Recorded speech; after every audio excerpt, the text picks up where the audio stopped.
आप सभी को प्रेम से राधे राधे मित्रों। श्रीमद् भगवत गीता को सही तरीके से समझने के बाद हमारी लाइफ पूरी तरह से सुधर जाएगी और मैं लगातार आपको सरल शब्दों में भगवत गीता की लर्निंग्स देने की कोशिश कर रहा हूँ, बशर्ते आप इसे समझें और इसे जीवन में उतारें।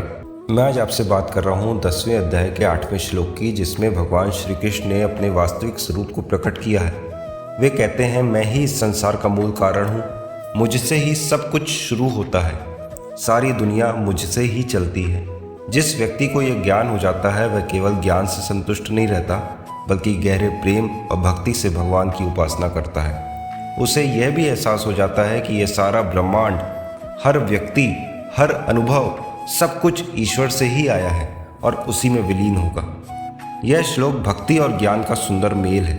यहाँ भगवान बताते हैं कि सच्चा ज्ञानी वही है जो यह जानने के बाद कि भगवान ही सबका मूल है, अपने अहंकार को छोड़कर प्रेम पूर्वक भगवान की भक्ति करे। इस श्लोक से हमें 3 बातें समझनी चाहिए। पहला, भगवान ही सबके कारण है, कोई भी चीज़ उनसे अलग नहीं है। दूसरा, ज्ञान जो है वो अकेला पर्याप्त नहीं है, जब ज्ञान में भाव जुड़ता है तभी वह भक्ति बनता है। तीसरा, सच्चा भक्त वही है जो भगवान को जानकर उनसे जुड़ जाता है, न कि उनसे दूर हो जाता है। इसलिए जो ये समझता है कि सब कुछ भगवान से ही चला है और चलता है, वह उन्हें केवल एक शक्ति नहीं मानता बल्कि परब्रह्म मानता है और उन्हें अपने प्रियतम की तरह प्रेम करता है, तो भगवान भी उसका प्रियतम की तरह ही ध्यान रखते हैं। अब बात यह आती है कि इस रहस्य को हमको बचपन से बताया जा रहा है।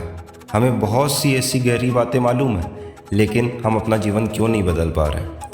क्या कारण है कि हम खुश नहीं रह पाते? इसमें आपकी क्या राय है? आप मुझे कमेंट में बताएं। और दोस्तों, अगर आपको यह सब इस प्रकार सीखना है कि आपका जीवन बदल जाए, तो कमेंट में लिख दें राधे राधे और प्रेम से मुझे फॉलो कर लें। हम आगे अपनी लाइफ को पूरी तरह से बदलने वाले हैं। राधे राधे मित्रों।